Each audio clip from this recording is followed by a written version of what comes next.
Hello and welcome back to Space Engineers. In today's video, we're looking at another small fighter that you might recognise from Star Citizen. So this is the Anvil Aerospace F7A Hornet Mark II, which is this lovely thing that I'm currently driving. So this is a very big white and green ship that features two autocannons on top, which is not a custom turret, they are purely static. Yes, they are sitting on a hydrogen tank. We've then got two standard Gatling guns below our wings, which are sitting on rotors. But again, they are not a custom turret, they're just there to move around as we move these wings around, because our wings can fold backwards and forwards. So for a quick demonstration, what I'm going to do is move the camera slightly away, here we go, pressing number 9, and there we are, that's all it does. It's a very simple transformation that does add a nice bit of effect to the overall ship as you were to fly around, and of course come down to land and dock it up. So putting the wings back, there we go, moving forwards, and there we are. Getting a closer look at the Gatling guns below here so we can actually see what's going on with the rotors as they were to move around. So if we say look at it like so, they are slightly angled to the left just a little bit, make sure they are aiming sort of directly forwards towards where the reticle would be. Then hitting number 9, they fold backwards, and as you saw there, they will slightly rotate around to make sure they're still targeting in the same area as they were when they were fully deployed. And there we are. Yes, what we're going to do now is go through the F10 menu, see how many blocks it costs and of course its crater and all of that. Then we're going to go around the outside, see what it looks like, then we're going to drive around for a bit, and hopefully some space pirates will spawn so we can actually test this thing out. And I have made sure to turn back on the block destruction and voxel destructions, because if they do not spawn, we'll slam it straight into an asteroid. So pressing F10 and finding it in this menu, the Aerospace F7A Hornet is 1,133 small blocks, using the Warfare 2 Heavy Industry, Automatons and Sparks of the Future DLC pack. We can also see a little bit of information about it, such as it's from Star Citizen, and that we are to tame the power, the speed, and offensive punch of the UEE Naval's premier carrier-based fighter, made famous in the Vandal War. We can also see that it can be used in survival mode, but it does use subgrids, so you may just want to spawn this in through creative tools. And down to here, we can fly in all atmospheres, so we're good for both being in space and on a planet, which is always jolly good stuff. So giving this thing a thumbs up, we're going to move around towards the very front, have a quick look around the outside like I said, and then we'll go from there. So with my light turned on, this is what we get for the very front, and that's some dark grey steel blocks with some green right behind that, and then some white to make up the main bulk of this vehicle. Above that is our fighter cockpit to drive this thing around, and then to the left and right we've got a bunch of heat vents that do not actually do anything. They've been coloured black, so in the event they do open up, they're not actually going to be showing anything, they are purely there to act as your intake, which you usually find on a lot of fighter designs. We're going to get a little bit closer over here and turning off my light. That's simply what it looks like. We've got some armoured panels coming all the way around the edge of this thing just to house it all up. And as we saw there as we went past this cockpit, we do have a blue interior light on both sides just to light up the darkness and add a bit of decoration onto the side that's below the cockpit. Anyway, over here moving slightly up, we then got our autocannon turrets with a camera right in the middle, sitting on a hydrogen tank, which is a little bit exposed from the rest of the body. That is quite an easy target for any kind of players, or even drones attacking you from above, means they usually will go for your guns first of all, then that tank is going to explode and will cause a lot of damage. We can also see some neon tubes in red colouring to act as a small handle, so say the ship is moving around at high speeds, and you're pretending to grab hold of that to load up ammunition manually, you can tend to do that. Yes, we'll come back to the top in just a moment. Coming all the way across to our wings, so looking at it like so, we then once again got our white and green steel blocks, we then got a red lead block, acting as an arrow pointing towards this hydrogen thruster, where we've got an arm panel just sticking outside as a small fin. Up here and above that hydrogen thruster, we can then see our hinge, which is how this thing is going to move backwards and forwards. Then moving away from here, going all the way across, this is simply what we get for our wing. So it's one block thick, comes all the way across over to here, we'll then have our rotor onto our Gatling gun to blast our enemies with. Round to the side there, we then got a red light on this side, we'll have a green light on the opposite, and towards the back of this thing, there we go, then all the way across, and there we are. We just come all the way up here very quickly, so into the middle here, here is our hinge and how it's been connected up, and of course all the way back, and down to here, here's another hydrogen thruster. Here we move all the way around towards the very back of this thing, here we go, past the still fin section we'll get a better look at when we look down at this thing. Yes, this is what we get for the very back, which is one large hydrogen thruster, being surrounded once again by some armoured panels and a black colouring. We then have to move all the way down like so, we then see a couple atmospheric thrusters, our flat atmospheric thrusters, which do work very well on this ship, because we cannot see them from the top of this thing. It looks very clean from the top, but when we come down and below we see a bunch of very sneaky atmospheric thrusters, which is one novel way of hiding it from a third person camera view. Anyway, moving all the way up, looking down, here we go. So that's how the back has been set up.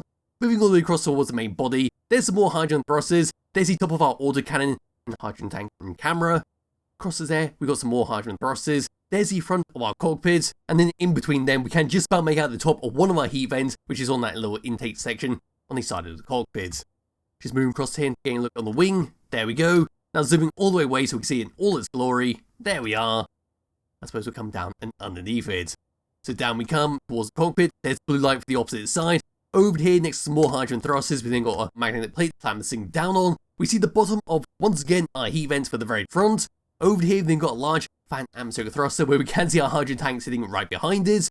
Over to this part, we then got our connector to dock it up, and of course to refill that hydrogen tank. More hydrogen thrusters, even more flat atmospheric thrusters.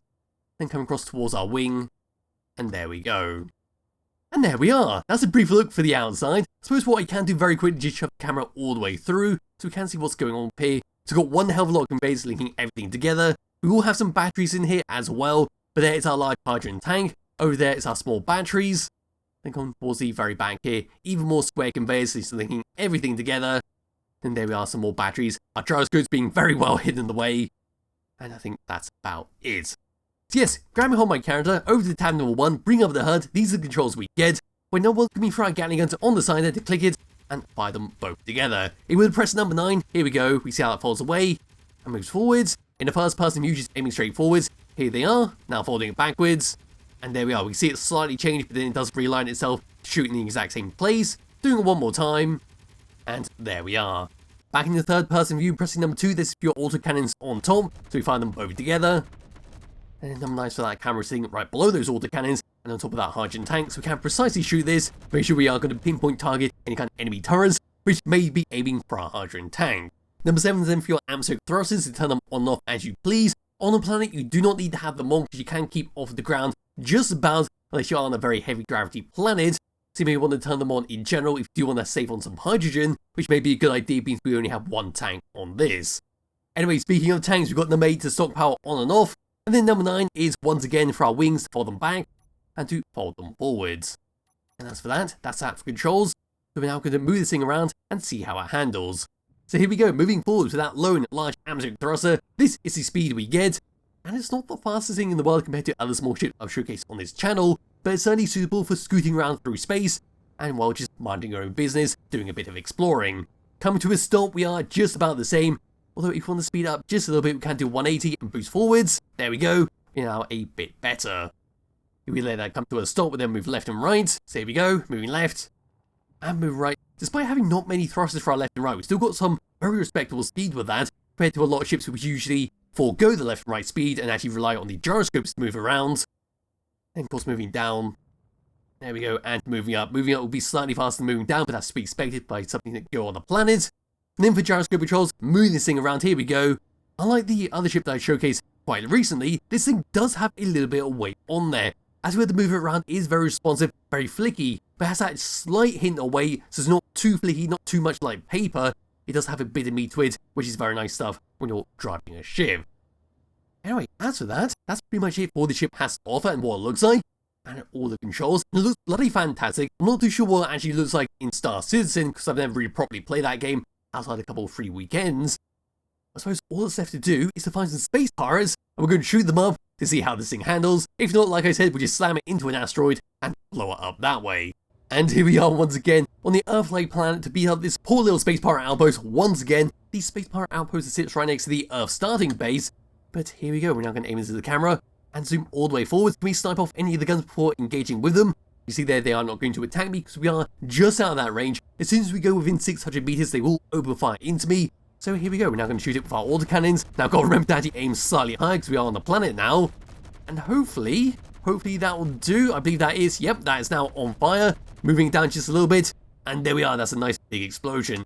Let's go and test out the Gatling guns. Just shooting it like so. And we've got to aim slightly higher. Also, we've got a bit of a crisscross going on there. So move the wings across.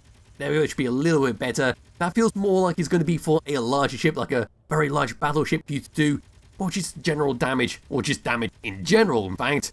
So if we just shoot there and do lots and lots of block damage, if we want the precise shoot, we will have to use those autocannons. Well, I'm not too sure if I'm actually going to be able to shoot that gun on the opposite side. So now I'm going to circle all the way around, third person view once again, and because of our slow circling speed, this does work very, very well. Make sure we're not going to accidentally go within range of their turrets. But there is that rocket launcher turret. There is the thing that will absolutely shred this vehicle, and hopefully we'll come to a stop. Here we go, might need to turn it just a little bit. There we are. Now zooming all the way in, aiming slightly higher. Bit higher now. And there we are, we're now hitting into the rocket launcher. And that should be now dead. Yes, it is. Coming out of that, driving all the way up to it, we should be able to safely engage with them or land down on that platform and head on inside. As for that, we're just going to slam straight into it because that is pretty much it for this video and all it has to offer. So here we go, straight to the side there. And there we are, we've made ourselves a little entrance to go inside, and all the interior turrets have now opened fired. But yes, as I was saying, that's it for this little ship and what it has to offer. It's a fantastic looking vehicle and a fantastic little thing to use in survival mode or creative mode, depending on what you want to do. There'll be a link to its description below to download and play around it yourself. Highly recommend you do, as well as a link to the Skybox I'm currently using. And I'll be back with another video some point soon. Bye bye.